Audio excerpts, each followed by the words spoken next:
Hello everyone. So today we are going to have a special chat and channel session breaking down and unpacking some of the things going on in the world today in terms of reproductive rights, and we're going to dive into the political and spiritual patterns that my guides have been showing me. We're also going to talk about how we can reframe what's happening if we want and choose to do so, and what happens to the souls of abortion. So we're going to be talking about the spiritual perspectives on everything, the spiritual perspectives on abortion, and I'm going to give you my perspective as a medium who has worked with souls of abortion and see if that can help you and your journey in figuring all of this out and dealing with it.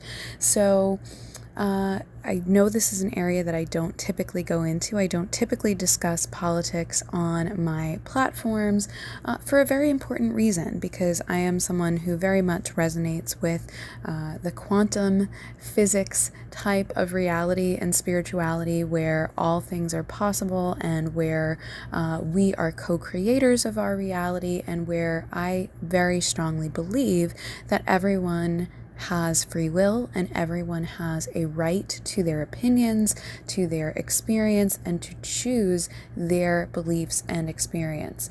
And so I am not here as an influencer, but I do share these perspectives to hopefully inspire a different perspective that you may not be seeing. So that's what I do with my clients as well. I don't do predictions. I help people understand the energy from its current standpoint, from where its roots started from and how the roots may be projecting certain things on the current reality, and then help my clients navigate and decide which of the possible futures they want to go towards. So that's what I want and intend this chat and channel session to be, helping us understand the spiritual perspectives, the energetic patterns and perspectives, and the roots of certain things and parts of these issues, so that we can each decide for ourselves, and as any collective we choose to be a part of, where this came from and where we really want to go with it. Okay, so if you're not familiar with me, my name is Danielle, #damsel at 𝑓reewill of damseldesigns.com, and I am a spiritual advisor, an awakened medium all my life. I am a quantum channel, writer, healer, and artist, and I make these chat and channel sessions where my guides present me with a topic, or one of you, if you would like to suggest a topic, can present me with a topic. But in this case, we're going with the topic of the world at large, what's currently happening in a lot of the world's energy, but especially the energy here in America. If you are not in America, hello to my international friends and soul tribe and family members. I appreciate you being here. I think you'll also find this interesting because recognizing the patterns of where these things come from, or hearing from the perspectives of the souls who have been through abortion, can certainly help people in other areas of the world as well. If you are listening to this at some other time than its upload date, know that you are here for a reason. The energy is absolutely timeless, and I am sure that there will be messages in here from your guides as well. Because this is a channeling session, you may be inspired to receive your own intuitive pieces of information from your guides because of the vibrational frequency on which this is recorded. So you can absolutely listen as you do other things, as you would with podcasts, or you can journal if you like, or you can take part in the chat part of chat and channel, where I invite you into the comment section. I invite you to share this with your friends or your soul tribe members or your family members, and have conversations with them. And if you are participating in the chat portion in the comments, I do want to put a disclaimer, an extra disclaimer that I would normally put, which is, I know this is a hot button issue. I know people tend to get exasperated and very much in their emotion and in their feelings and in their belief systems when we bring up things like this. So if you are commenting, which I very much appreciate and welcome, I ask you to please be mindful and comment respectfully of yourself, of others, and of my work. Please note that the intention of this is not to side with any particular party. We are going to be talking about bipartisanism. I don't believe this is a party issue, which I'm going to discuss with you, and I very much want to see discourse on this from both quote unquote sides of the spectrum, but I want that to happen and intend that to happen in a way where we can be respectful of one another. So thank you for those of you who do respect that and comment in ways that are not attacking of each other or of any particular side. So let's get started here with all of that disclaimers being said. If you are watching the video version of this, you will be seeing an image of the goddess Kali, and I am going to be discussing her as well and why I feel that she is relevant and how she fits in to the spiritual and political patterns that my guides have pointed out to me. But where I want to start is discussing the energetics of all of the emotions floating around right now. So at the time of this recording, I've actually tried to record this several times, which I don't normally do with chat and channel sessions. But at the time of this recording, there have been a couple of weeks that have passed since the overturn of Roe versus Wade here in 2022. And it has sparked, understandably so, a lot of outrage and a lot of difficult emotions. There are some people who are celebrating it, and there are some people who are rebelling against it. And speaking to those who are feeling the outrage, who are feeling the fear, who are very angry as to the fact that this has happened, I want to say I see you, I hear you, I have felt and resonated with those feelings as well. But I want to ask you a question. When you are feeling the fear or feeling the frustration or feeling the reaction to something that you are seeing in the press or to laws that have been made, where are you feeling that in your body? Because first and foremost, anything that is happening in your reality is always also teaching you about you and about your power as a soul sovereign being and an energetic being, and as someone who consents to experiences, whether that consent is happening on an unconscious level or a conscious level. And only when we merge the conscious with the unconscious do I find that we can really make the changes that we want to make in the world. So that's very much where I see my lane being, in helping people to break down or unpack the energy that's coming at them and help them understand where it's coming from within them, and where it's coming from via the external collective patterns and energies, right? So feeling your feelings is incredibly important, but what I am seeing is an epidemic of the sharing of those feelings or the projecting of those feelings in a way that I believe is counterproductive or counterintuitive. And so I talk about this in my Empaths and Energy Instant Access MasterClass, actually, which there are links for somewhere, video description, caption, comments, or something, or you could find it on my website, 𝑓reewill.com.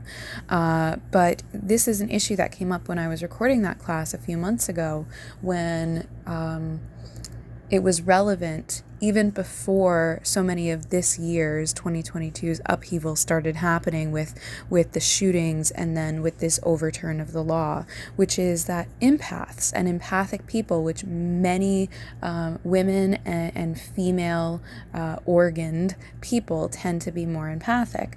And my guides were asking me to present the perspective of empaths not only being energy absorbers, but also being energetic projectors, which means that we have the power to send greater ripples out into the universe. But we're so used to being the overwhelmed empaths, the overwhelmed attuners who immediately attune to the problem rather than to the solution or to the positivity.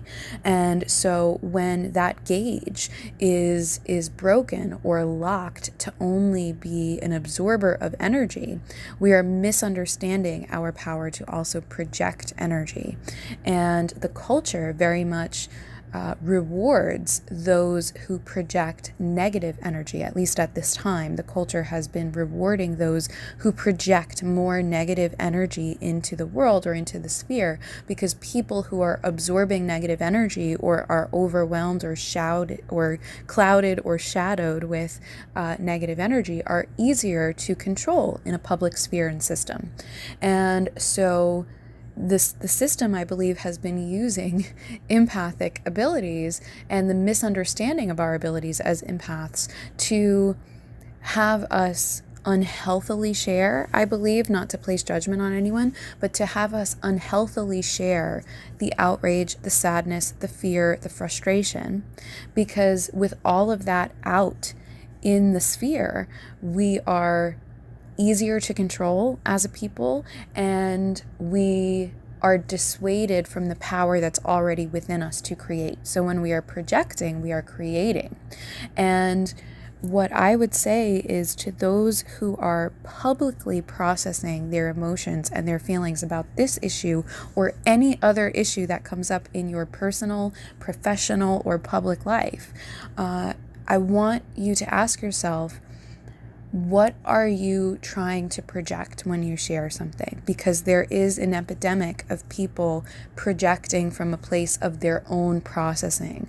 Many of us are not familiar with the process of processing our own feelings and emotions first, or in protected ways which are serving to us and then also respectful of others, because not having boundaries is very much rewarded in this society, in this culture, in the way that a lot of us grew up. Not having boundaries or needing to prove ourselves, right? Because being social media activists has become more important than being actual activists about really anything. And people shame and guilt and judge one another for what they share and don't share. And so it's become this position where it's more rewarded to share anything, even if that's a negative something, rather than to be in your own lane for any period of time that you need to be in that lane, process your own things, and then show up when you feel you can do so with boundaries and in a healthier or more productive way. And so I want people to think, when we are judging others for what's on each other's feeds or for the conversations that are being had and not had, let's try to drop the illusion of prejudgment that says automatically that not sharing about something or not sharing about it in an outraged way means that we don't care. There are many, many people who can care deeply about something and not feel the need to share it publicly, or feel the need to share it publicly all the time, or within the time period that has become acceptable in cultural society. Because what happens is, the culture is so used to feeding off of the energy and keeping a certain narrative going with the energy of people being outraged and people sharing from that, I believe, disempowered position of outrage, that it rewards that, and that people feel safer and more comfortable connecting with those who are publicly sharing in that outrage, in that sadness, or in that fear, because at least we know what other people's positions are, rather than taking the time to learn what other people's positions are. We have become a culture and society that pre-assumes them, and people often assume wrong.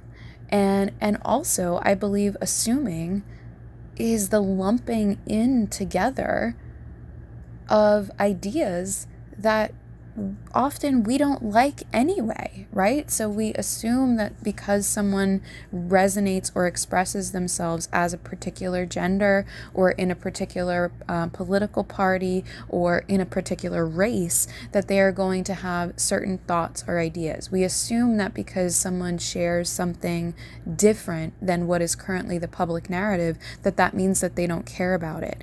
Can we drop those assumptions, and can we start talking with one another again in a way where we're not needing them to validate the processing of our own feelings and emotions, because there are a lot of feelings and emotions that come up, rightfully so.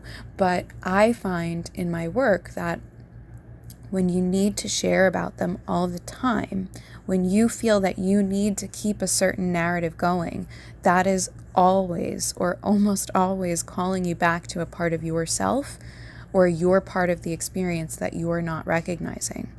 And it's not that we should become complacent and just never talk about or post about certain things, but each one of us is going to have a different gauge and a different responsibility to when it is healthy and or productive for us to talk about, post about, or take action on certain things. And that's going to be a different time frame for everyone, which is not comfortable for people to recognize, right? Because everybody generally has this position of wanting to be on the same page with everything all the time in order to see the change that they are seeking for.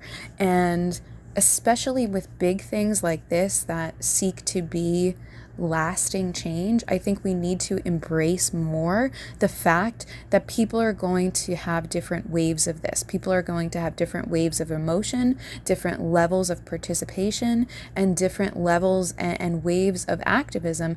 And if we embrace that, then we can actually make sure that the energy keeps moving, but moves in a positive direction rather than limits itself into a spectrum where it's a big outburst, it's a big explosion, and then people burn out and not actually make any of the moves or any of the change that wants to be made, because that's what happens in probably 8 out of 10 big situations of upheaval in the world. What happens? The world reacts to it for the first few days, weeks, or months, and then people get so burned out on hearing about it all the time, or hearing about it in a way which is actually just a public processing of those emotions or a fear-mongering of those emotions, that the issue goes back into the subconscious, goes back behind the scenes, goes back into the shadow, and the power over that issue goes back into the hands of the people who caused it or contributed to it in a way that is not leading in the quote-unquote progressive direction that many people say or think that they want. And I hate to see that. And I've been judged for not continually sharing about things or not pressing share on everything I see. And I really don't mean to be judging people who do that, but I do just want to turn the spotlight back around and say, can we at least, before we press share on something, I know it's so easy to press share, and I know that when we get a new piece of information, whether that is positive or negative or informative or not, it's a gut reaction many times to just press share and say, oh, other people need to know about this. Other people need to see this. Press share. But if we can take a few seconds first to think about why we are sharing it, why we feel the need to share it, and what the intention we have is of sharing it. What is the momentum that we are sharing, especially if it's someone else's work?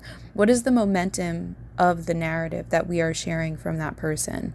Because when we're just copy and pasting things or pressing the share button on someone else's post or someone else's work, which is a powerful tool, are we seeing the power there and taking our part of the responsibility there to say, is this really helping the narrative that I want to see?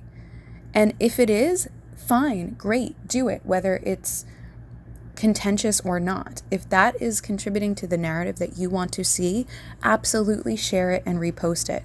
But if it gives you pause, if the vibe or the energy feels off, you do not have to share it, and you especially do not have to share it to prove that you care about something.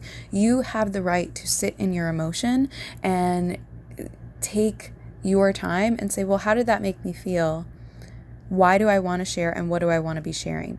Take your empath projector power back. Think about the ripples that you want to send out in the world. Do you want to send out ripples of outrage, fear, anger, or hate? Or do you want to send out ripples of inspiration and catalyst for accomplishment that you actually want to see.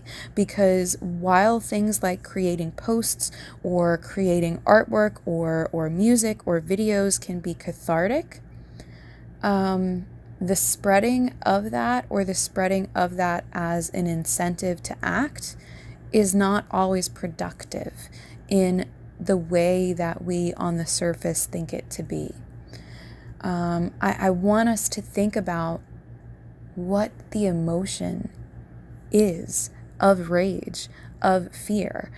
Think about when you see something and you're just incensed, when you see that the court did something, or a police officer did something, or whoever did something, or you're looking at another person's angry or sad or outraged opinion on it.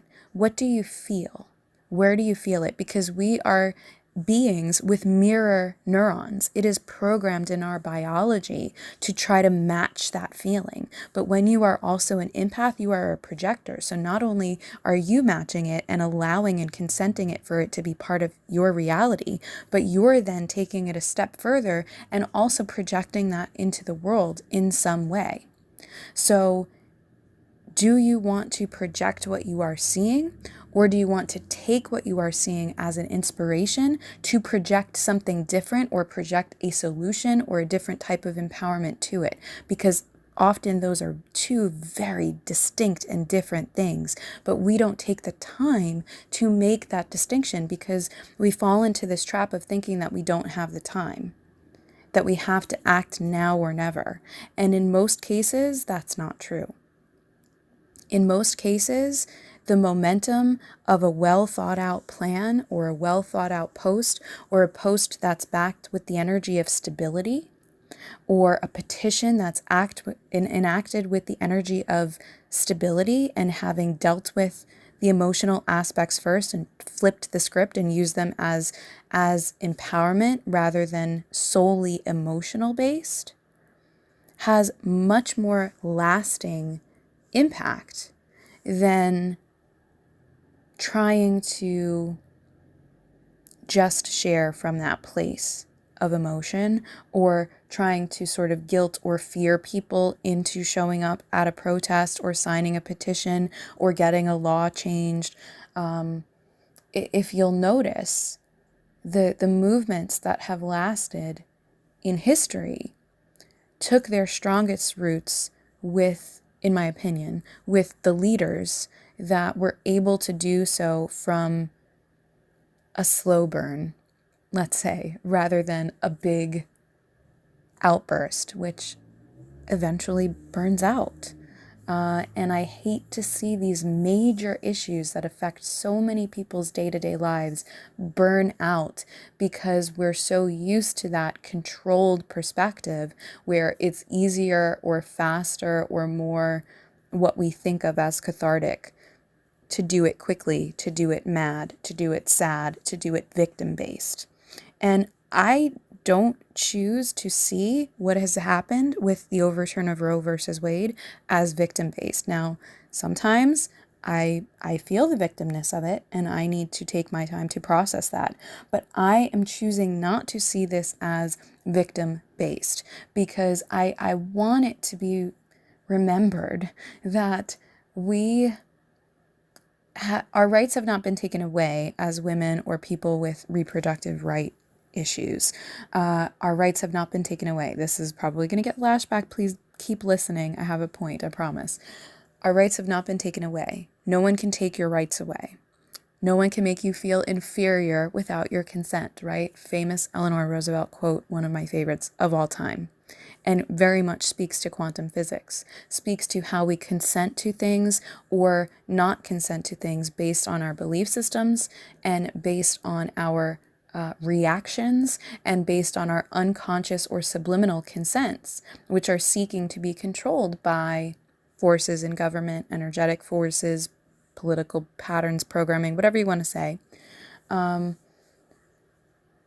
We consent to the experience of rights being taken away if all we do is react, and react from that place of id or shadow or disempowerment. And I want it to be seen that this is not a taking away of rights.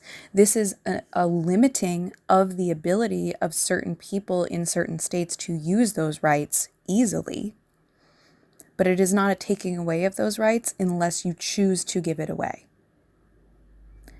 What this has done with the overturn of Roe versus Wade, again, is it has made the use of those rights and the free use of those rights more difficult, but it has not taken them away. And I want that to be the standout here. If you listen to no other part or absorb nothing else from this chat and channel session, I want that to be the standout.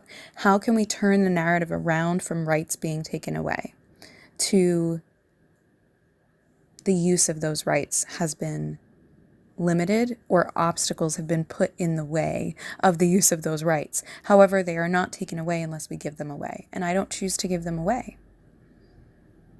And I would like us to see that if all we do is have our emotional reaction, which there's nothing wrong with emotions. I'm not trying to guilt or shame people for having emotions.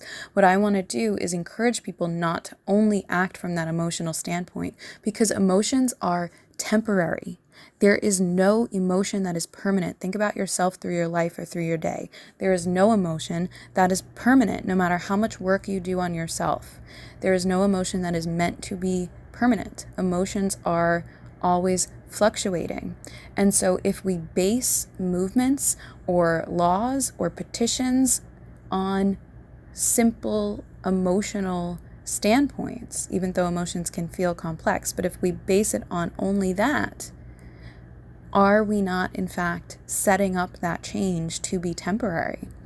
And that's where I feel we have landed in this position as part of an energetic pattern. So we're going to talk about that now. We're going to talk about the political and energetic patterns that I believe have led us to this point. But I encourage you, if that last bit still needs to sink in, pause this and come back to the rest, or pause this and journal now. Think about how you can take whatever action you're drawn to take on this issue based on how you can look at it differently in terms of the fact that rights don't need to and cannot be taken away. They can be limited in the use, but not in your right to have them. Because the most important issue here, I don't believe is an issue of abortion. I don't believe even is an issue of reproductive rights.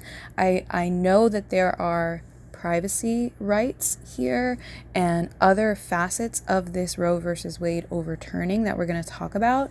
But to me, all of that is icing on the cake, and the cake of this issue is our free will, our soul sovereignty, our innate ability to have our rights, and who has a right as any group, as any person, as any religion or leading governmental body to infringe upon the divine birthright of free will, which is and gives us the right to choose our experience and what's right for our own self, our own body, our own reality. That's what this issue is to me, which is why although we'll talk about political patterns and left versus right, quote unquote, all of that is just data feedback about what's going on. To me, this is not a war on abortion. It's not a war on women's rights. It is a part of the war on free will and how we choose to embrace our free will or allow others to infringe upon that or try to take that away. So now would be a good time to think about that. But now let's talk about how we got here, and we'll revisit that after we've had some time for that to settle in. How I believe we got here, and this again is just from my perspective and what my guides are currently showing me, is also going to relate to the image that I chose for for this chat and channel session. So if you've just been listening, you may want to look at the image here. The image that I selected rather, is an image of Kali, of the goddess Kali, the Hindu goddess Kali. We're going to talk about her in a second. And this is how she was depicted in a more modernized way on an issue of Ms. Magazine. Ms. Magazine was a magazine created in America here in the 1970s by Gloria Steinem and some other co-creators. This image was created by Miriam Wask. I do not own the rights to this image. I do not have any affiliation with Gloria Steinem, Miriam Wask, or Ms. Magazine. Just to put a legal disclaimer out there, I am showing the image for fair use copyright laws for teaching and educational and commentary purposes. But I love this image. This image came immediately to mind after I heard the overturn news of Roe versus Wade. And in part, it's because I love Kali, but also because of the strong messages and the strong cyclical links that I have seen between the energy of when this was created and now. So if you look at this image, this was released in spring of 1972, almost exactly 50 years to the month that Roe versus Wade was overturned. And the issues on the cover are issues that can easily be titles on the cover of any magazine now, which is a little Freaky Friday to think about there. But this period of 1972 screamed out to me from my guides.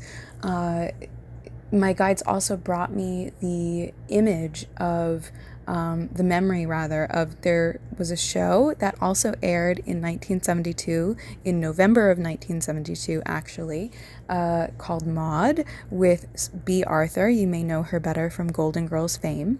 And in that 1972 landmark double episode, Maude, as an older woman who had been married several times and already had a grown daughter, finds herself pregnant with her new husband, who they did not plan on having kids. They did not want to have kids. She thought she was done. She thought she was in menopause, and she thought she was done.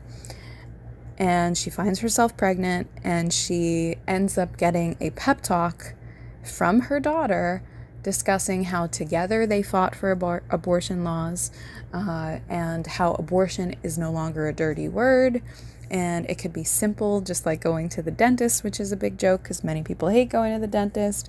And the daughter ends up being the one to encourage the mother, saying it's not illegal anymore, it's not judged anymore, all of these things. And to see that we are having the same conversations in 2022 really blows my mind. And I'm seeing a 22 on my clock as I am recording this, actually. So big relevance here. And I looked for the episode, actually, because I hadn't seen it in many years. And I looked for the episode on some kind of streaming something, and it's gone. I haven't been able to find it. I saw it years ago on YouTube as well. It's gone from YouTube. There's a tiny clip on it, on the episode from YouTube. If you're watching this on YouTube, I will link it in the description if it's still there. But it's so amazing to me that we are taking this cycle backwards, this sort of temporary trip to the issues of 1972. And I don't know how more people are not seeing it, which is why I felt it so necessary to make this chat and channel, because I believe it substantiates my experience and my work and the work of so many that I know of in the quantum and metaphysics and spiritual fields, where we talk about things happening in cycles and lessons and energies moving in cycles, and also about karma and the closing of cycles and the closing of karmic cycles. And this is such a link from then to now. And I believe that link is so relevant because of the fact that we created quote unquote abortion rights or national abortion rights based on such a shaky foundation, based on an unclosed cycle. And that is why, in my opinion, the issue of whether abortion is legal or not has been allowed to persist in nearly every election since Roe versus Wade was approved. Because if you're not familiar, 𝑓ree𝓲𓋹𓓓𓶴, one of the co-creators of this image that we're using with Ms. Magazine, was a huge proponent in not only feminism, but in getting the Equal Rights Amendment passed, the ERA, as it's also known. And so many people don't realize that's never been passed. We have never put the Equal Rights Amendment on our Constitution. We were thrown a bone with national abortion rights based on not getting the full spectrum of the ERA passed.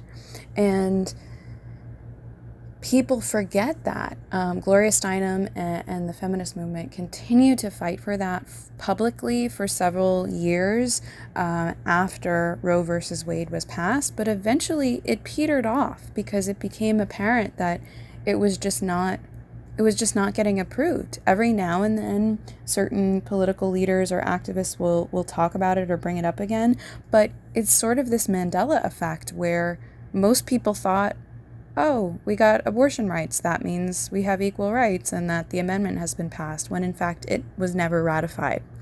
And that's where I believe we went wrong, and that's why I believe we're revisiting this cycle of the issues from 1972 and the energies from 1972 and having this law overturned and perceivably these rights taken away, which I believe is temporary, because we're being asked to see through the illusion of the being thrown a bone. We're being asked and given another opportunity to create things from a more solid foundation. And if you don't agree with abortion, thank you for sticking around this far. We're going to be talking about abortion and where its roots come from in terms of it being right or wrong in perception in a few minutes, but I want to first speak about how I believe we got here with it being approved and then taken away in this almost exactly 50-year span and cycle, because obviously it can happen at any age number, at any number of years being passed, but to have it be exactly at a half centennial mark is really the universe screaming and shouting signs to us, in my opinion. It's also happened not long after the US had its Saturn return. And Saturn, if you don't know, is the planet of karma. Saturn is Big Daddy karma. Saturn is karmic cycles. And Saturn is upheaval and often darkness and shadow in the pursuit of paying off that karma. And we have created so much karma by infringing upon each other's rights, infringing upon each other's free will, in trying to control free will, in trying to control people's, and in doing one small aspect of something when we really want and are striving for more. And it's the same as if and when you're trying to manifest something and the universe throws you a sign or a small piece of it. If you latch on to that sign or latch on to that piece and give up on everything else that you wanted, that's your choice. But are you really building on a solid foundation if you're accepting less than you want, need, or deserve? And just having abortion rights, although Roe versus Wade did help and protect many people for the time that it was enacted, it is not only about abortion, it is also about privacy, it's about body autonomy, and it can also be about couples, whether that be LGBT couples or couples that are of opposing races. It helped give them protection, which is why we're going to be, I believe, facing several issues here probably, or facing the looking at, or the need to look at those issues at least after the abortion upheaval. None of this protection was built on solid ground. And when something is not built on solid ground, that's when you will have a tower moment, as it's known in the tarot, or when things will take effect in terms of destruction to clear way and clear a path to build or rebuild on solid ground. But before doing that, you have to look at the pieces that are breaking away and why they are breaking away and what it's trying to teach you. We're also in a Saturn return period right now in the US at the time of this recording, early summer in the Northern Hemisphere here. And this is all, Saturn doesn't have to be the enemy or the villain if you take everything with a grain of salt and learn to look at the lesson that it's trying to bring you and why it's important to pay certain karma or close certain cycles. And if we can understand the fact that we are also in an age where many things are breaking down, have broken down, or will continue to break down with the cause of showing us the potential for something greater and for the potential of the things that we actually want, need, and ask for, rather than what we are willing to settle for out of fear, frustration, or thinking that's the best we can get. Astrologically, many people know the ages in terms of what is publicly accepted, being, the Western zodiac and that association, which has become popularized. So knowing that we are moving into the age of Aquarius, but astrological ages are something that happen in nearly every culture throughout the world in a different way. So the ending of one world or the ending of one age and the beginning or transition into another is something that, yes, happens in the zodiac, but it also happens in things like the traditions of our Native and Indigenous Americans, where they will talk about how their ancestors and how their people were guided to go underground for certain things like the Ice Age and the transition of the world, and then, emerged into the next world. Or how they speak about the coming of the world after this by the visitation of the blue 𝓲𝓴̶ ushering in the next world. This happens and is accepted and talked about in Judeo-Christian tradition with things like Noah's Ark or the destruction of Sodom and Gomorrah. This also happens in a relevance to why I've chosen this image in Hindu tradition, which measures it in terms of something called the yugas. And right now we are pretty accepted to be in the Kali Yuga. And the Kali Yuga is often a time period of great upheaval, of great shadow, of great destruction of the things that have been allowed to persist purely out of control or out of limitation. Kali is a goddess in Hinduism of destruction, but not in the way that people think of that word normally. So just a mini Hindu lesson here. Hinduism is widely believed to be polytheistic, meaning multiple gods. However, many devout Hindus will resonate with Hinduism being monotheistic, because Hinduism is one of the best examples that I feel where we can see that everything is one, which is very much my belief. And we can see, because of the Hindu trinity, the Hindu masculine trinity of Lord Brahma, Lord Shiva, and Lord Vishnu, which then each have several avatars of them. So an avatar, for example, of Lord Vishnu is the god Krishna, or the Hindu Christ figure.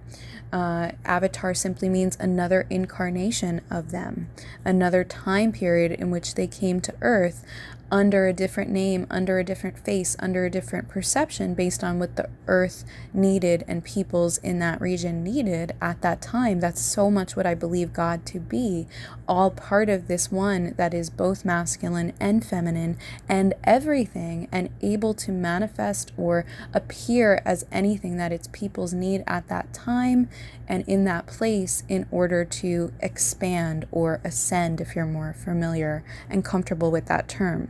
And so in Hinduism, we have this, and we also have the coordination of each of those Trinity gods or 𝑓ree𝑒 gods with their divine feminine or their goddess or their feminine aspect counterparts, or Lord Brahma, who is of creation and wisdom, will have his counterpart of Gayatri or Saraswati, the goddess of knowledge, wisdom, beauty, the arts. In Lord Vishnu's case, he will have his counterpart of the goddess Lakshmi, the goddess of beauty, love, and prosperity. And in Lord Shiva's case, his counterpart is Parvati, and she has avatars, and one of her avatars is the goddess Kali. And Lord Shiva and Kali are both god and goddess of destruction. They are also gods and goddesses of time. Kal is the root word of time in Sanskrit tradition. I apologize if you pronounce that differently than I do and are offended by the way I pronounce anything, by the way. And they are rulers or helpers of time. And Saturn also resonates with Kronos in another tradition, in Greek tradition, which is also the ruler of time. And so having a healthy or unhealthy relationship with time or cycles can be related to Saturn activity. And Lord Shiva and Mama Kali help us to break down those cycles or those negative relationships or those bonds to things that are no longer serving our expansion and our growth. And I believe that we are all made from source, no matter what religion you resonate with, that helps you connect with source and acts as your medium or your understanding or your link to source. I believe that most people can agree that we are all part of source. We all stem from one place. And I believe we were created from a place of love and expansion. And that is much of the goal of life, that source or the creator or the programmer or whatever you like to call them, God, wanted to expand and wanted to know themselves better in other ways and wanted to create out of love. And so broke pieces off of that consciousness that they were, right? You can put a gender on God or source or not. And we became those pieces of consciousness. That's where our soul, I believe, comes from and our experience comes from. We were gifted free will because it would be rather boring for God to learn or experience if they were controlling everything. So we were gifted free will, and then programs or aspects were put in place to see what we do with it. Things like karma were put in place so that karma can be our teacher of our behaviors rather than God always needing to step in and be the teacher, right? And that's why karma seeks to have us close cycles so that we don't need to keep repeating the same lessons over and over again. And Mama Kali and Lord Shiva are destructors of the trauma bonds, of the energetic cords, and the things that tie us down and prevent us from the expansion that our soul is seeking. Now, that expansion has often been linked with quote-unquote progressiveness, and we're going to talk about progressiveness and what is truly progressive and what has been just perceived that way, because it fluctuates. But the biggest thing that they destruct is they destruct ignorance. That's one of their main purposes. And they help us to break down ignorance or misunderstanding so that we are more attuned to our true self and our true power. Because when we are ignorant of our power or of our true self or connection with source, we are powerless to use it, and it's being used by other forces that we may or may not agree with. And so these Kali Yuga periods happen periodically. You can look up the cycle of yugas. They happen over thousands of years. But these Kali Yuga periods happen where it seems like the world is in great darkness. It's like the last spoke on a wheel before we enter another totally new age. But what happens is these periods of what appear like great darkness are just the culmination of all of those things that have been allowed to be in quote unquote darkness under the surface or in the subliminal, or been allowed to have power or control for too long over other people's or programs. Those things all shoot up to the surface. And so not only will we have these periods of things breaking down, but we also have these periods of great and mass awakening, right? People are awakening to the light and the light within them, and personal power and new information and what is called the new age, because we realize that we do have the tools to change things. Okay, so in these periods of dark yugas and things being destructed, which the earth also goes through, which is why we have so many quote unquote natural disasters during Kali yugas as well, we are actually advancing.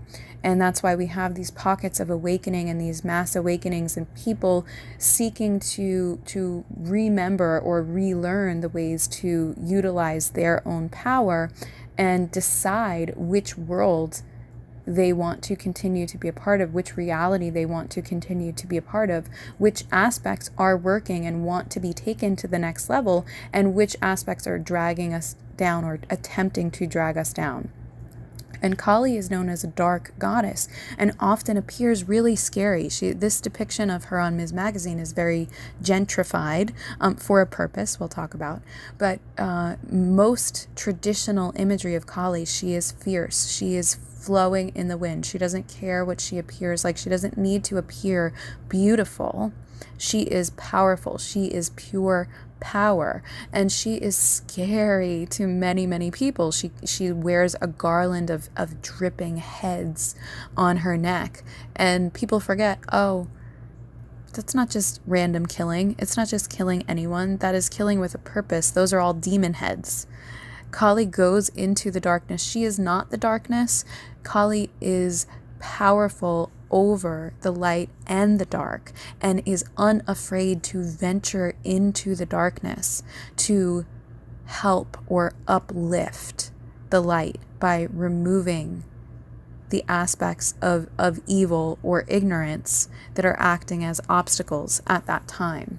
And that is why feminine power is coming so much to the forefront in these times as well. I don't believe we're going to enter an age that's purely feminine. I don't believe in that. I believe in the balance of all things, and I believe we're seeing things tip more towards healing the issues of the feminine and taking back the power of the feminine, simply because the ages that we had before the Kali Yuga have been so controlled by the wounded masculine. And so we are just balancing the scales with everything that's going on right now. But in order to balance the scales, we need to look at each coin, and we need to determine which ones we want on there and which ones just need to fall. And we are in a period where this is a fall. This is a fall of an empire, in my opinion. And Saturn returns, by the way, are also correlated with the falling of empires. The Roman Empire fell and passed the torch westward, passed the torch to Germany for a little bit, and then to the UK. And the UK held on to that torch until it passed it here during the Revolutionary War. And that, I believe, is why this perception has persisted of America being the most powerful or the most inspirational country in the world, even though we still have a lot of things backwards, in my opinion, because people have been resonating with the truth of that empire torch being passed here. But now as Americans, we're being called to all of this information and being called to see things from all sides, and we're being given an opportunity. Do we want to keep that torch going in the way that it has? Do we want it to be involuntarily passed to another location because we're so stuck in our ways? Or do we want to take it and put it on a more solid foundation? And really, it remains to be seen. All things are possible at this point. But when that torch is passed, it has been passed because the government has gotten so out of control in terms of trying to control its people, and the power balance just becomes so overwhelming that that empire torch is like, nah, I'm going. I'm going upheaval, war, pass to a new location. So it's very possible that's what can happen. I would rather see people recognize this, and I believe more people are. This is information that I'm sure other channelers are getting as well, and other people, whether they resonate as channels, are getting as well. I would prefer to see us step into the place where we are taking that torch and determining how we want to hold it now. And that's why I think you're going to see so many of these things in terms of government continue to fall. So many scandals continue to come to the forefront. And yes, there will probably be periods where the things that we want and have relied on or agree with will come up for grabs temporarily if they were quote unquote given to us or founded on unstable foundation.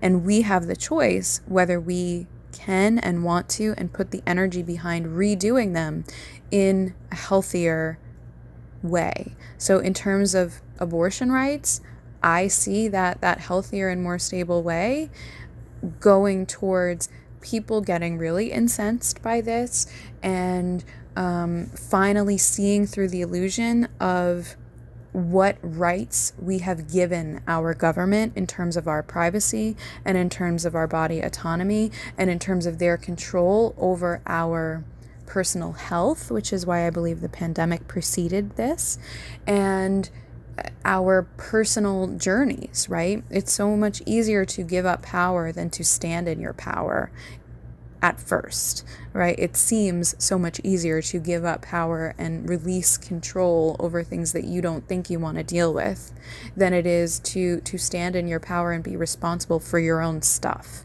And so right now as a country, all of that stuff that we have been neglecting responsibility for, because democracy is also very involved in personal responsibility, and all of those things that we've been neglecting personal responsibility by hiding behind political party and hiding behind the acceptance of what is quote unquote progressive or quote unquote right or quote unquote wrong, all of those things are starting to come to the surface in different ways. And unfortunately, people have taught the universe that they learn best through moments of upheaval, because upheaval is often what wakes us up. So that will happen with things like false flags or shootings or diseases, big health issues, mass deaths, natural disasters, attacks, wars, loss of rights or perceived loss of rights, etc. Because there are so many things to pay attention to at any given time that if you don't persist in which things are important to you, you need a reminder. And most people don't listen to op-ed reminders or calm activist reminders. They need something big and perceivably negative to wake them up. But I encourage us, hopefully, that now that we have had these big reminders, what are we going to do about it? Are we going to continue to need these big reminders to feel like we need a change? Or are we going to say, okay, universe, thank you so much. That's enough. We don't need any more reminders. We're going to be responsible enough to look into all the things that we want changed. And we're also going to stand in our power and in our energy and really think about where we want to go with this and continue to work at that rather than have our feelings and then burn out and then let whatever happens until another cycle comes back around to teach us, because that's really not healthy. It's not empowered, and it's not the life that anybody wants to live. But people run out of energy and run out of persistence because we're trying to do things in the same way over and over. And even though that way has proved to us that it doesn't work and it's not working, people become so attached that they get afraid to try in a different way. And what I would say to that is, really, what's the harm in trying? You've already believed that you've lost the thing that you want. So what's the harm in trying something different to try to get it back, quote unquote, or get something better and fuller, like an actual amendment, in a more lasting and stable way, rather than in a way that is all karmically based? Now let's talk about amendments, by the way. The people that are celebrating the overturn of Roe versus Wade, most of the time are people that are very attached to the originality of the Constitution. However, we're going to do one of my favorite things, which is dive into the roots of where things come from. And I would like to point out that our founding fathers came here and created these laws, rules, and constitutions with the perception that they would be changed, with the hope that they would be changed, and with the plan that they would be changed and that amendments would be made. That is going to make some people very, very angry, I am sure. However, if you actually research, rather than just take the spoon-fed information that the narrative is trying to give you, or that certain political parties are trying to give you, you will notice that the quote unquote pilgrims, the people that came here on the Mayflower, had what was called the Mayflower Compact, and it was said in there that they agreed to certain things, which, by the way, were for religious and political freedoms, and to not be controlled or have the government involved in control over what people believed personally or did personally. So I just, the hypocrisy sometimes really, really gets to me. But we had this agreement, or people who have American quote unquote ancestors had this agreement that there would be amendments made when necessary. Thomas Jefferson also wrote, and I know it's difficult because he wrote several materials, and he wrote so much in his lifetime, and he was by no means the perfect example. None of the founding fathers were, in my opinion. However, he himself talked about and perpetuated the belief that constitutions should have a 17 to 19 year lifespan in some of his writings, because of the fact that people grow and evolve and change, and ideas grow and evolve and change. And he believed that that was a sufficient period, 17 to 19 years with the Constitution, to at least check if amendments had to be made, which would mean that amendments were always planned for by the founding fathers. And people that are so against adding an equal rights amendment are going against the people that they claim to want to stick by, or the freedoms that they claim to want to stick by, because building in the ability to add amendments to the Constitution was part of the freedom that this country was intended to be built on. The United States currently also has the longest consistent constitution of any country that we currently have history on this planet. And that's not something to be proud of. Other countries have expired or amended their constitutions in order to progress. And the Americas have, or North America, United States, has progressed in ways that are always limited, if you notice. And this idea of progressives very much switches over time, which people also don't like to think about because it's so much easier for people to align with a type of political party or a certain political party. And people get complacent and forget that if you do that, if you align with black or white, what you think of as black or white, you are giving all the power away to others rather than using the voting powers in which you claim to be so proud of. So I encourage you, no matter where you stand on this issue, not only to vote, which obviously is important, but to vote with your actual ballot vote and with your energy in ways that investigate and explore people and issues based on themselves and not based on any particular party that they're in, okay? Because the progressive party, the quote-unquote progressive party, or the right side of history, that has shifted between Democrat and Republican many, many times. The Republican Party was the progressive party at first.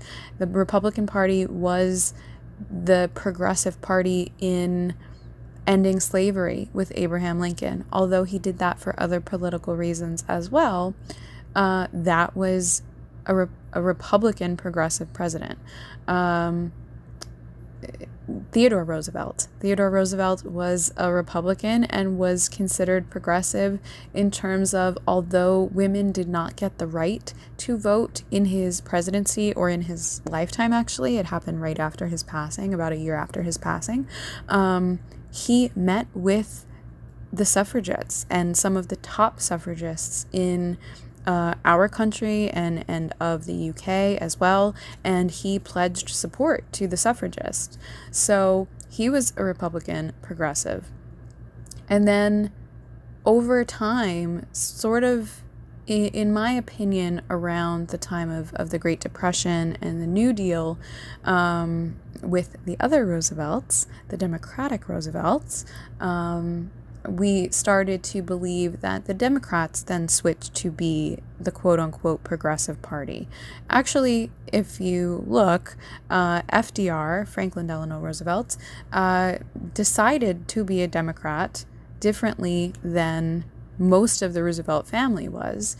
And while his presidency was progressive in terms of what ended up happening and how the tide ended up turning from more Republican progressiveness to Democratic progressiveness, most of that was fueled by Eleanor Roosevelt, in my opinion, and extensive research on her, not admiring her as a political person, but admiring her as a humanitarian.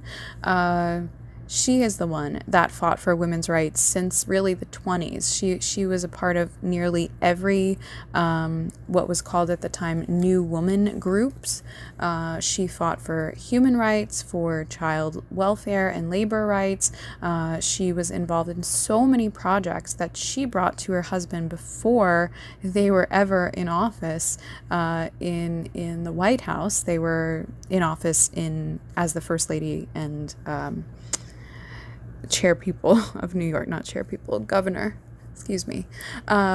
This is a long chat and channel, guys. Thank you for sticking with me, by the way. I'm trying to do it all as one stream of consciousness here, but if you research Eleanor Roosevelt, which I believe you'll find fascinating, you will see that she also spoke on the importance of being bipartisan, which did piss people off in her lifetime, but she was the progressive one and the progressive brains, in my opinion, behind that presidency and behind a lot of the turn of the tide from Republican progressiveness to Democratic progressiveness, which she would most definitely disagree with because she was insanely humble and wanted to take the spotlight off of her and onto the work. But she was the one who fought for anti-lynching bills. She was the one who fought for women's rights. She was the one who fought for African American and civil rights 30 years before the civil rights movement. She quit the Daughters of the American Revolution in order to take a stand against their segregation. And she was the one fighting for us to end segregation in the 30s and 40s. many, many years before that actually happened, and much before her husband was actually willing to fight for any of it. So I share that little bit of history because I want us to see how important the roles of women have always been, whether we have had the perceived power or not, right? And this is not just biological women, by the way, but because so much of the reproductive rights issue is aimed at women, although it is aimed at our trans brothers and sisters and non-binary people who also have that biological material, which is being affected by the current overturn. I want us to see that even if you have the title of power or not, you can still make immense change. Eleanor Roosevelt did not have a traditional political role. She made one for herself. She made these changes for herself, and even if they didn't take effect, like the anti-lynching bill didn't actually take effect, the overturn of segregation didn't actually take effect, but she planted the seeds. She fought for it. She started the progression rolling, and I believe she was so successful in doing that and in winning the long game because she always tried to do so from a place of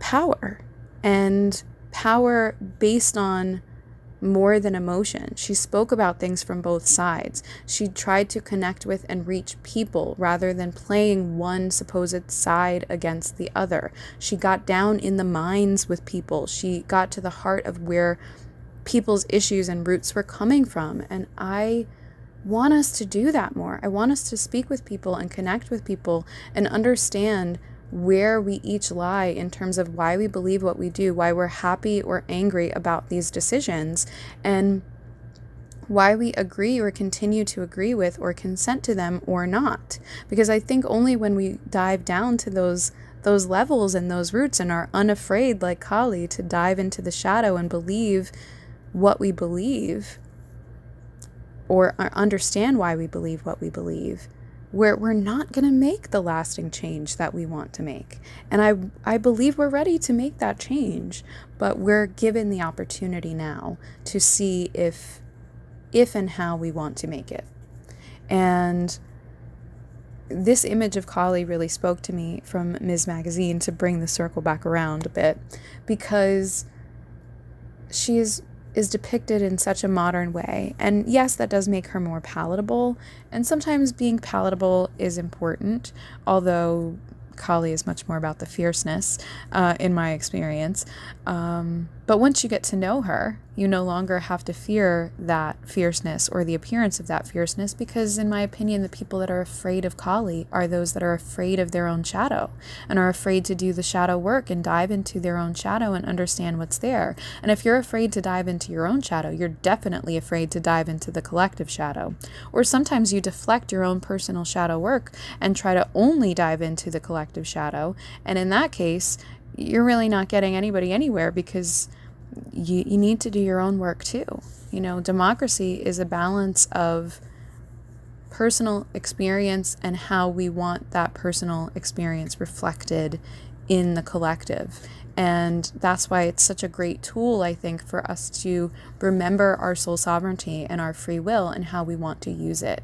But in this image of 𝑓reewill with Ms. Magazine, you know, another sign that stood out to me is, number one, how many things she is juggling. That's important that they assigned her arms juggling many things, because we are not only women, but all people are juggling many things right now. However, she still has that focus to address the issues at hand and the power to handle all of it, even when we don't believe we can handle all of it. Another sign that stood out to me is she's wearing red pumps, which reminded me of the ruby slippers. And ruby slippers, Wizard of Oz, speaks to the power of cutting through illusion or learning from illusion and then going back home. which is a huge ascension lesson that many of us come into earth and life to remember, in my opinion, but also because this overturn of Roe versus Wade happened in June of 2022, and in the month that a lot of people that I know and myself were celebrating the 100th birthday of Judy Garland. So if we can see all these links and all these signs and all these ways where this is where we were headed or have been headed for a long time. We obviously had the option at any point to ratify the ERA and make a full amendment that would protect these things and not allow it so easily up for grabs. But we didn't choose to do that. And so we ended up at this place that we projected a long time ago by not fully resolving it. And when we understand that we had the power to do that and we had the signs to do that, we can better understand the signs and make better choices and stronger foundations and lasting change. Even if this is a time of simply planting seeds right now, like Eleanor Roosevelt did in her times, we're not going to know any of that. We're not going to know how long it's going to last. And honestly, no psychic can tell you, because I don't believe any timelines are set in stone unless you believe in them and continue to go towards them. That's a measure of consent. That's why I don't do predictions, let's say, in a traditional way. I do possibilities and help people understand the possibilities. So which possibility do you want? Take the time to think about it. Take the time to deal with your emotions, separate your emotions, and then decide what you want beyond that. And in order to do that, I think we do need to understand the roots. So now I want to touch on the roots of where and why and how abortion became illegal. And some people may have skipped to this part if they're solely in line with understanding the energetics and the religious resonance behind how we got here. But I think it's important for us to see that this is a country that was built asking for religious freedom, however, was not fully prepared to give it, because at the time people didn't understand all of what that really meant. It was very much still built in different aspects of Christian religious freedom. And it was just an idea of having other types of religious freedom, but none of those people, or very few of them, actually had experience with other religions or belief systems that were completely different from their own. And so that's where a place comes in like amendments, because until you experience those differences, you have no idea how you're going to handle facing them and trying to govern over them. And so we have faced many times in this country the hashback or the energetic boundary or payback or karma of the words that were said of freedom while we try to remember or learn all of what freedom really is. And so a lot of the rules and laws ended up being built on Christianity because that was people's only perception, even though they made room for other ideas and ideals, because a lot of them were scientists as well. And so they didn't want that governed over. However, that's what ended up happening, and why church and state get so deeply mixed over and over again. And let's talk about when abortion actually became illegal, or when it actually became wrong, because what's ended up happening is the government, or some people will probably like to say the shadow government or things like that. You don't have to be a conspiracy theorist. You can be. This really is way beyond all that. So whoever you are, you're welcome. But abortion became known as wrong starting in, from my research, please add to it if you have more, but from my research, 1591. 1591, Pope Gregory XIV, a pope for a pretty short time, actually, from what I saw, started to determine that abortion was wrong. And the government has tied abortion being wrong with religion, or the public narrative and perception has tied abortion being wrong with religion so many times, because religion is a tool that we use, or that was meant to use, to connect us with God. It ends up being a hindrance to God, in my opinion, because many religions end up being, or attempting to be, governments and trying to be in control, or more of a blockage to a full God and source experience rather than a pathway. But that's another issue. But if the government can link religion, which is so much at people's hearts and core and belief systems, and where their joy or their fear is, because they so want to connect with God and source. So if someone can link rules to religion, then people will be more apt to believe them or try to live by them, because they don't want to be punished, quote unquote, by God, or they don't want to be separated further from God, because most people have abandonment wound from the original separation from source, and we miss being with God or remembering that we're already part of God, and we don't want anything that we do or not do to take us further away from God. For the most part, some beings very much want to be separated from God, but that would be more dark shadow aspects. So if the government or ruling bodies or religions can make rules that tell you that doing or not doing something would separate you further from God, most people are going to believe that and try to live by it. However, again, abortion did not become known as wrong in the eyes of the church, or in the eyes of the majority of the world, or any ruling body, until 1591. When Pope Gregory XIV started making a ruling about it. Again, this was a pope. This was hundreds of years after the death of Christ, and hundreds of years after the death of anyone associated with Christ, knowing Christ personally, or even after the writing of most of the books that ended up becoming the Bible, or the approved Bible.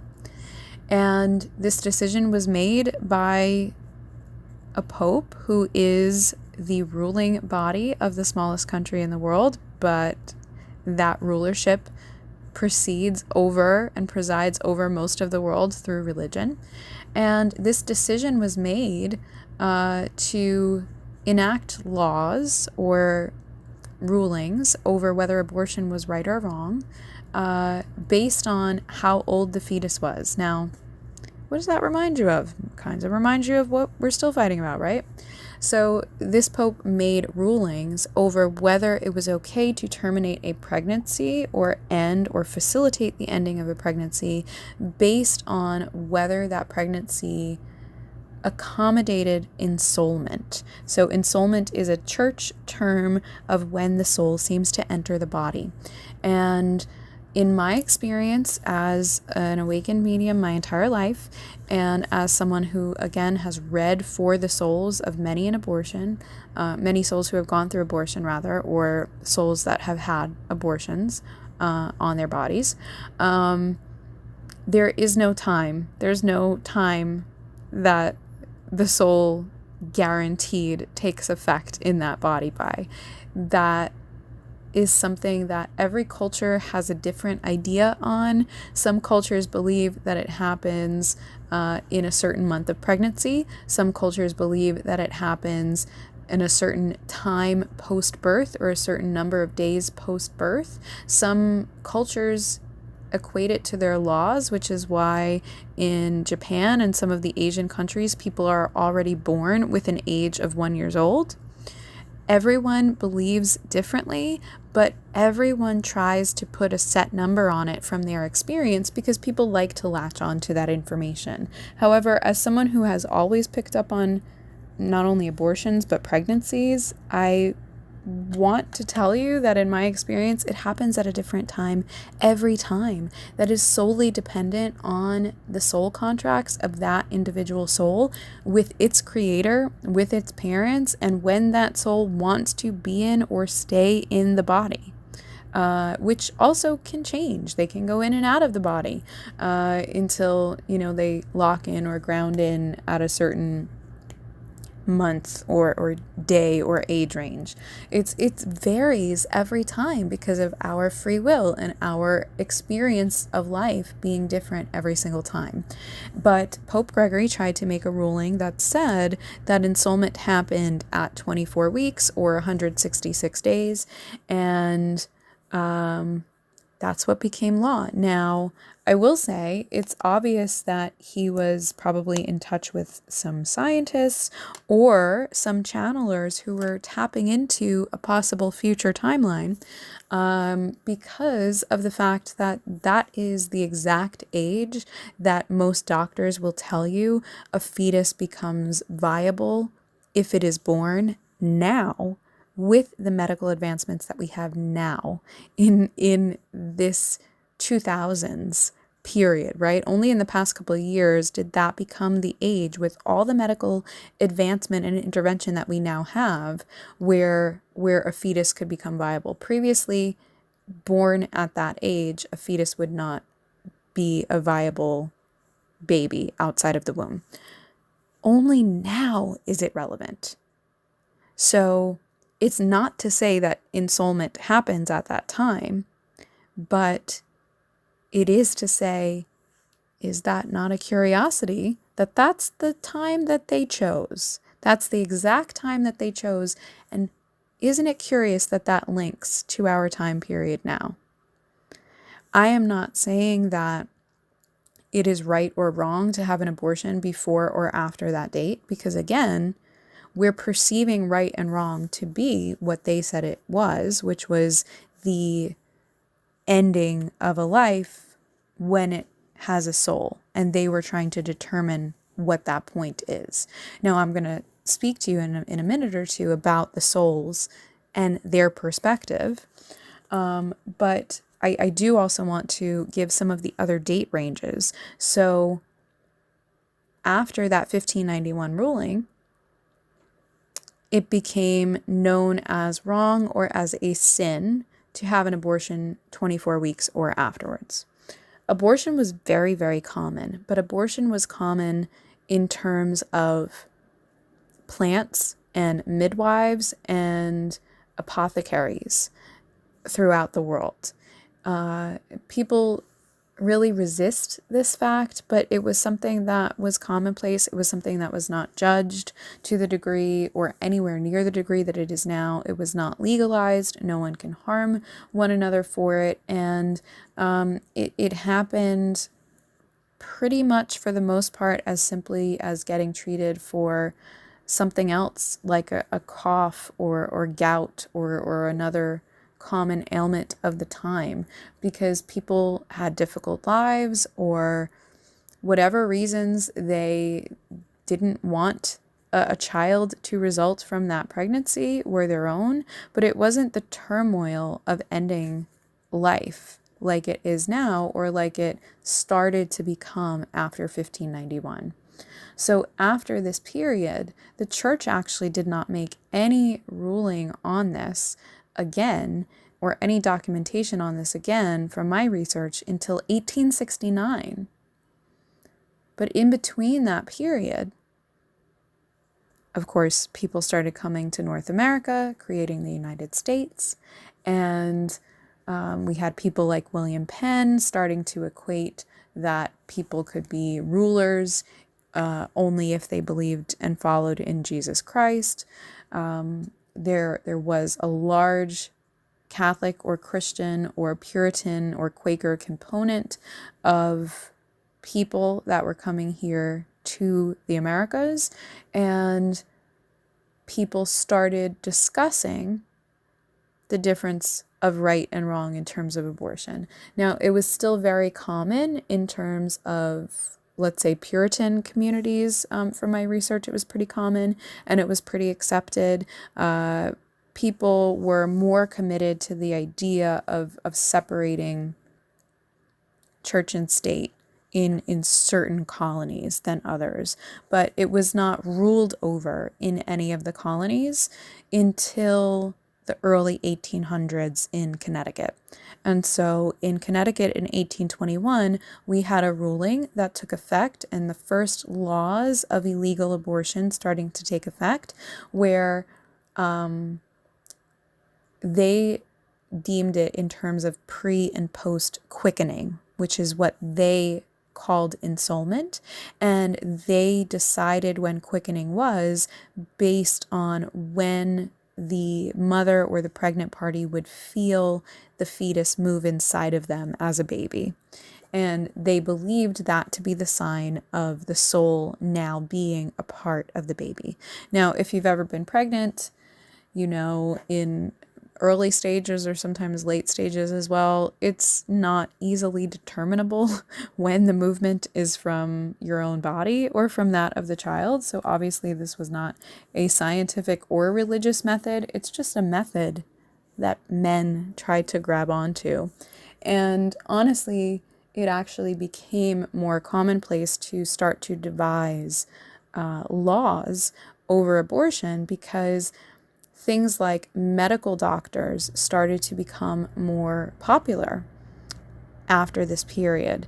And because abortion was treated, and so many women and women's rights and health issues were treated by midwives and by medicine women, and men in power did not want that balance to shift, the decision started to be made to make legal rulings over this, because this was not only an issue to make this illegal, to take away the right to terminate pregnancy. This was also a ruling to terminate the profession rights of women and of medicine women and female shamans, or shamans and medicine people in general, and midwives. Because as we continue to go throughout the 1800s, and especially in the early 1900s, we start to have the attack on midwives and on people based on the medical quote-unquote profession and what became big pharma.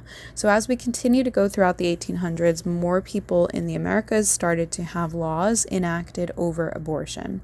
And then after the church in Rome started hearing about these laws that were enacted, we had Pope Pius IX make documentation in 1869 that just made a rulership that said any abortion, whether it was pre or post quickening, is a sin. What people forget is that these are rulings made by men and documents made by men, made by popes, not associated with any connection with Christ and not associated with anything in the Bible. There is no Bible ruling on whether or not abortion is right or wrong. People took the narrative of these documents that happened, hundreds of years after Christ and now a few hundred years ago, and they attributed them to what it says in the Bible, where the Bible says, "Thou shalt not kill," or the Bible says, "Be fruitful and multiply." But neither of those things were associated with abortion or were associated to life prior to birth. That is something that happened after these documents and laws started to be put into effect. All of that is convoluted altogether and eventually took over the public perception and became what people believe to be a sin or not a sin, or became God's word or not God's word. Those things were never spoken on by God. Ever, ever, ever. They were never directly addressed by God. And yes, people can say that the Pope is supposedly God's representative here on earth. I've never seen evidence of that. They're definitely connected with something, but if you look at the history that the popes have had and the things that they have deemed as holy and not holy, again, those things shift over time, and what they say is right or wrong in the eyes of God shift and change over time. They've They've personally been responsible for the killing of many people that they then later deemed saints and connected with God. So if we can take with a little bit of a grain of salt what the popes rule on as right or wrong and try to get back to the roots or our own connection or validation or verification with God's source in our own way, I think we'll be much better off. It's also important to note that there were many saints, several saints who participated in abortions. Some of the miracles attributed to saints are that of a saint placing their hand on a pregnant person and eliminating the child. That's going to piss a lot of Catholic people off, but it's the truth. And this limited or hypocritical version of the truth that says any one group is right or wrong based on God is just ludicrous to me, because God is very much, in my experience, a do what you will and learn from it person, no matter what that is. And that's why we have things like karma.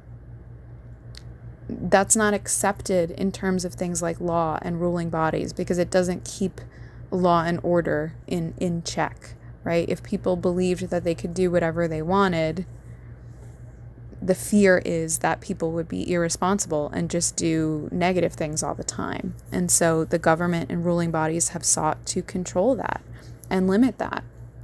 But if you look up abortion and the saints, I'm not going to list all of them because we're all already going so far deep down the rabbit hole here. But I appreciate you for sticking with me. But if you look up abortion and the saints, you will see that there were several saints. There was a time when there were nuns who were pregnant, however they befell pregnant, and those fetuses were eliminated by quote-unquote miracle means. Why was it not wrong then? Or why was it not a sin then? It was looked at as a miracle only because it's someone they accepted as a saint. We have to question these things. I don't believe abortion is wrong, personally, because I believe it's like anything, an experience. And because everything that I've experienced with reading souls and connecting with souls on both sides of life and connecting with God, source, deity in many, many forms, it's not that the souls don't care. There are souls of the babies that are aborted. Do they feel it? That's different every time. But the one thing that's the same every time to me is that every time a baby spirit has presented themselves to me, if they are souls that did not make it into this world by means of abortion or miscarriage, they present the same. At first, they always present the same. There is no distinction or punishment level or turmoil on them that is different because they may have not made it into this world because of abortion, rather than because they didn't make it into this world because of miscarriage. There's no difference. They didn't make it into this world because there was a reason they didn't make it into this world. And there was a soul agreement as to why they didn't make it into this world. So those, again, are unique things.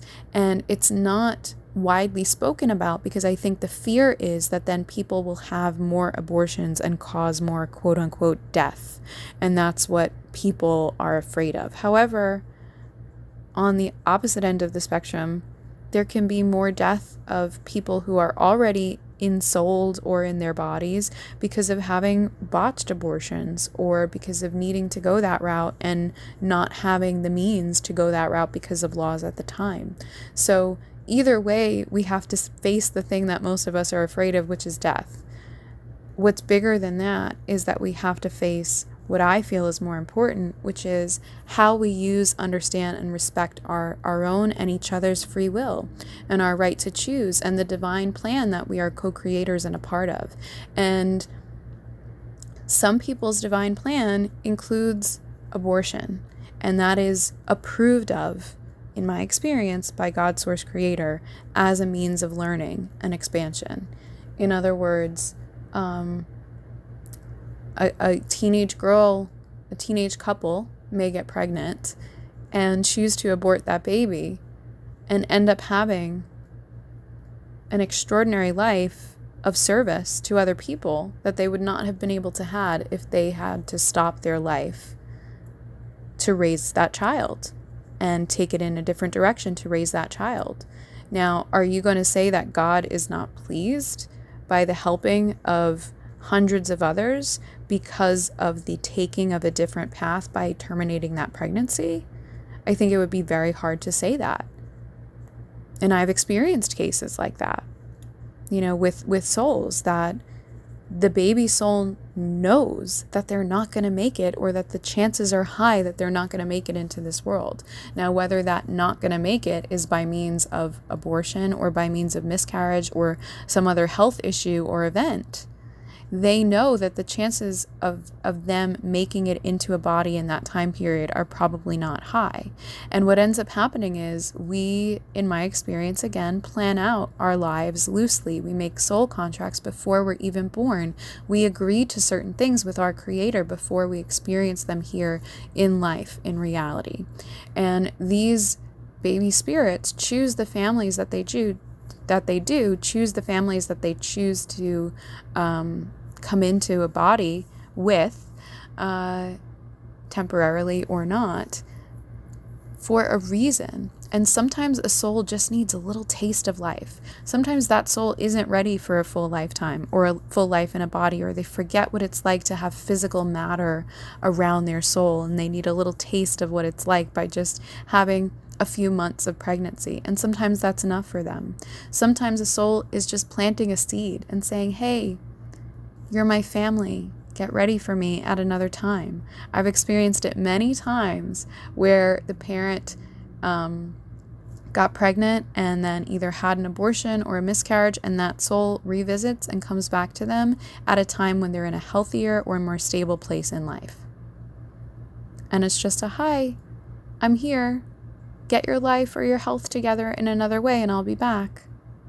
Happens all the time. I apologize, I can't guarantee that, of course. So if you have had a miscarriage or an abortion and you're hoping for the same soul to come back to you, it does not happen every time. That's very much up to the soul. But what I can tell you happens every time that I've experienced it, which is that soul, whether it comes back to us in physical form or not, stays around. It stays a part of the family that it chose to be its family. And it still respects those people as parents, as siblings, as grandparents, as aunts, uncles, friends, what have you, and is just living a life simultaneously with us in spirit, watching over us and loving us. So if that makes you uncomfortable and you don't want to think about those souls anymore, and you've had an abortion or lost a child, you absolutely do not have to think about it that way. And you can ask for space and boundaries if you feel you need that. But if you are someone who has had an abortion or a miscarriage, and you've had any misgivings or fearful thoughts of what happened to them, or any guilt, even if you are confident in your decision, please first and foremost know, if you feel that you need forgiveness, you have it. If you feel that you need forgiveness, you have it. One more time, if you feel that you need forgiveness, you have it. And that is not up to me to give you, but I will tell you, I've never met the soul of a baby who didn't make it here that held a grudge against the person who didn't bring them into physical life, which I want to say, because I know that many trans people have had to face abortions as well. So it's not only the mother and the fathers or the other parent can feel guilty about this too. Okay, it's a lot of turmoil in general. I mean, sometimes people don't have turmoil, but generally, people have trauma or turmoil or an adjustment period to deal with the fact, whether that's a physical or emotional fact of that child not being here, even if you knew that it was not a good time or position for them to come into, because there's an adjustment. We wonder what happens to them. We wonder what happens to their souls and how they feel about us for making the decisions that we do. What I want you to know is that that decision is one that is made on higher levels. Even if we're feeling that we're struggling with it here, that's a decision that is made on higher levels. And the church and religion and religious people will probably try to guilt you for that and make it like it's all on you. How could you make that decision for another soul to not be born? Well, people that have that position, I would say, how can you make the decision for someone else that's already fully living in their body? How can you try to make the decision for them by limiting their rights to make their own decisions and use their own free will? Number one. Number two, I would also ask everyone to remember that, again, these are decisions that are discussed with the Creator. And these are decisions that are discussed with soul contracts. And these are decisions that are discussed with that baby soul and agreed upon by both the soul and the parent to some level, to say, yeah, it may feel really hard to feel you and or love you for a short time, and then still make the decision that it's not the right time for you to be in life or in body through me at this time. But it's the right decision for you, and it's the right decision for that soul, because it's the decision of experience that was agreed to by both of you. So if you are pregnant and you are struggling to decide, first of all, take some pressure off yourself and try to communicate if you'd like, if you feel comfortable and if you'd like. Some people, this will make you feel more guilty. Skip it if it does. But if you are pregnant and you are trying to decide, and if you can, for at least a moment, take the fear and pain and turmoil off of it, of whether it's legal or not in your state or in your country. And just think about, if you have all the options in the world, which one feels the best for you? And if you want to communicate with that soul, do so. You don't have to ignore the possibility of a soul being there in order to make the decision to abort. Some people need to, and that's okay. But you don't have to, especially if it's going to come back around as a regret or a resentment or a fear or a guilt at another point. I find it's sometimes healthier, depending on what type of person you are and where your beliefs lie, to try to create a relationship as well, and just know that that relationship has to be purely spiritual at this time, or for a time until they choose to come back in a body again, if they do. You know, I encourage people to name the baby if they want to, even if they know that they are not in a position to birth that baby, don't want to birth that baby, don't want to have and raise children in their life. If the experience of pregnancy happened, you know, it may have happened for a reason, and you can still develop a relationship with that soul and name them if you'd like, and just have them around the way you would a guardian angel, and speak with them and send them love through the heart anytime you'd like. You don't have to, especially if that pregnancy came about by means of something terrible like rape or incest. Now that can get cloudy in terms of people understanding that it was an agreement with that soul, and they might not want to connect with that soul if it was created out of violent means. So that would be a personal decision. However, what I've experienced in those cases, and again, it's always going to be different, but what I've experienced in those cases is that most often that soul of that pregnancy is an ally to the person who faced the violence and is very understanding of the decision that gets to be made to not bring them into the world through violence. Now, that's not to say that people who come into the world because of a violent pregnancy are doomed or anything like that. Everybody's different. Again, every soul agrees to a different experience. Every soul agrees to different lessons. Some souls want and need those lessons of living through certain experiences, even if they're hard and dark and horrible. And that can be really hard for us to understand. And there is never an excuse for it or a right to promote or allow violence.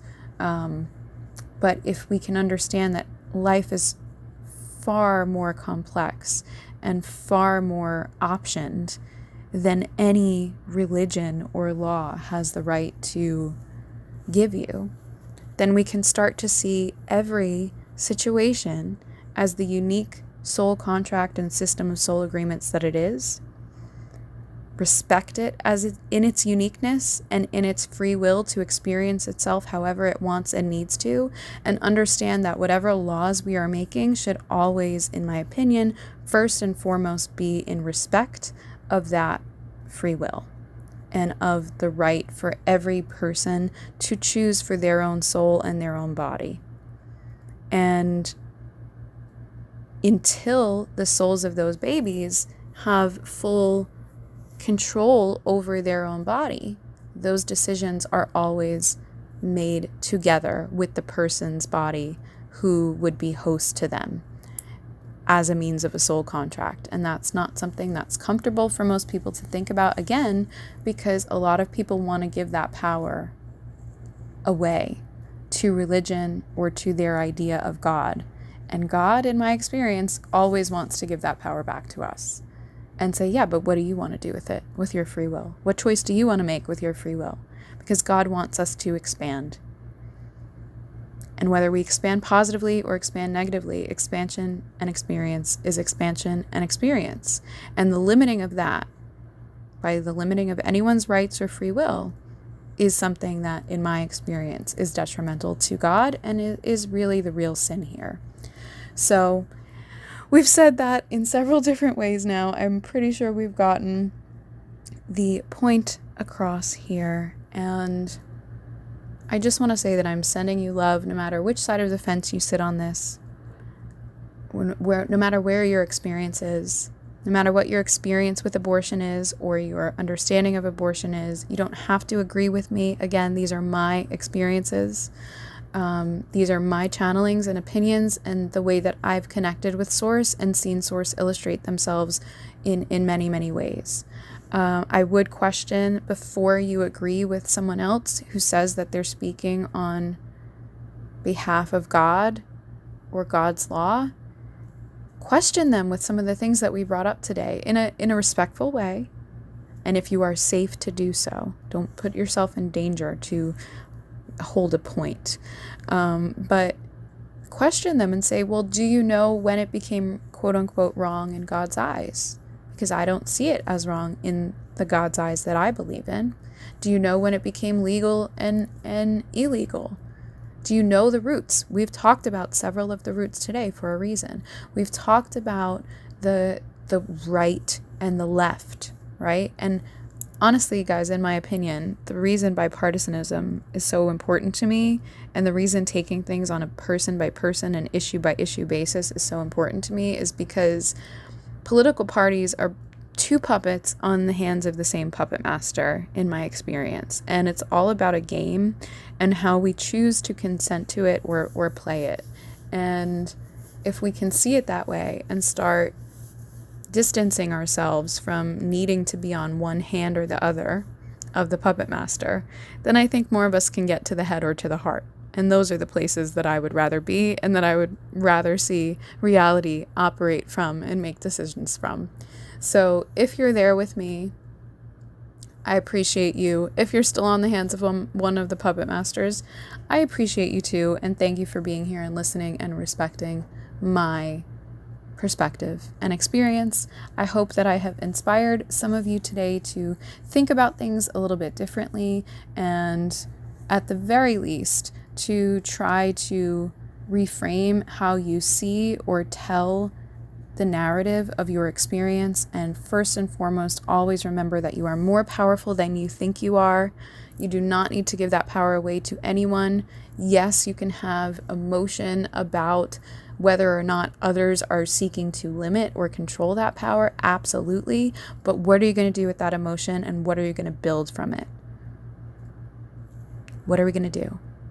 It's a question for a reason. It's a question for a reason. And I hope that we can feel the feelings and then move into triumph rather than sit in the feelings. Because right now, a lot of people are sitting in the feelings and sharing the feelings, and I have not yet seen a pathway forward. So let's determine what the pathway forward is, see how that empowers us rather than disempowers us. And when I say us, it's each of us and our personal choices individually. That's, to me, what pro-choice is. It's about the free will choice of our experience, not only our laws and our bodies, although our laws and our bodies are important because it gets our intention back on track of overall understanding and using free will.